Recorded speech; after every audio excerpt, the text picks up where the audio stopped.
একটা খুব খারাপ একটা অভিজ্ঞতা আমি শেয়ার করছি। মানে র্যাপিডোতে একটা প্যাসেঞ্জার পেয়েছিলাম সেক্টর 1 থেকে। সেক্টর 1 এর পিএনবি ব্রাঞ্চ থেকে উনি দেখলেন উনি মানে পিএনবিতেই জব করেন রিকভারি এজেন্টের। তো উনি যেইখানে ড্রপ লোকেশন ছিল, যেখানে গিয়েছিলেন, জায়গাটা মানে একদম প্রত্যন্ত একটা গ্রাম সাইডের।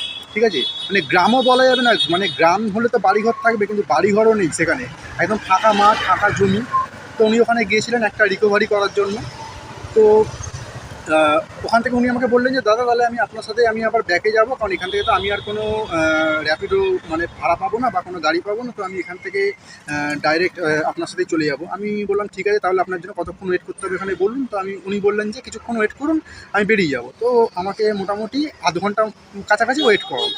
যাই হোক, আমি আধ ঘন্টা ওয়েট করলাম। তো ওই প্যাসেঞ্জারটার ভাড়া হয়েছিল 186 টাকা। ঠিক আছে?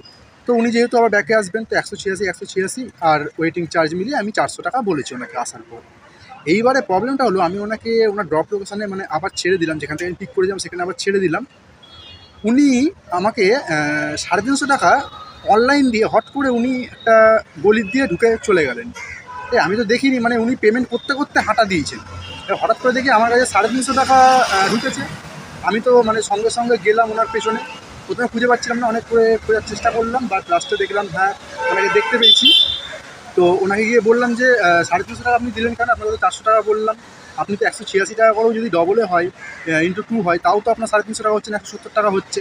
আপনি আমাকে মানে যা ভাড়া হচ্ছে তার থেকেও কম দিয়ে চলে যাচ্ছিলেন। আপনি এত ভালো একটা কোম্পানিতে চাকরি করেন, এখন করে আপনি একটা মানে বাইক ট্যাক্সি চালাই এরকম একটা ছেলেকে আপনি ঠকাচ্ছিলেন। তো উনি বললেন, আপনি তো আমাকে বললেন 350 টাকা। আমি বলছি না, আমি আপনাকে 350 টাকা কেন বলবো? আপনার 186 টাকা আপনার যদি হয়ে থাকে, তাহলে আমি কি আপনাকে আরও কমিয়ে বলবো? আমি কি আমার লসে চলবো? তো উনি হট করে আমাকে বললেন যে, না 350 টাকা বেশি দেবো না। এই নিয়ে একটু তর্কাতর্কি হলো।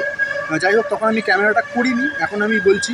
তো এইগুলো এই সমস্ত মানে প্যাসেঞ্জারতে একটু সাবধানে থেকো। এই সমস্ত প্যাসেঞ্জাররা কিন্তু কলকাতায় বড় বড় সব এমএনসি কোম্পানিতে, বড় বড় কোম্পানিতে কিন্তু এইরকম টাইপের প্যাসেঞ্জাররা আছে। লোকাল যেসব প্যাসেঞ্জারগুলো হয়, ঠিক আছে, তারা কিন্তু এরকম টাইপের হয় না। কিন্তু এরকম প্যাসেঞ্জারগুলো এরকম বড় বড় কোম্পানিতেই চাকরি করে, যারা চোর চিটিংবাজ টাইপের হয়।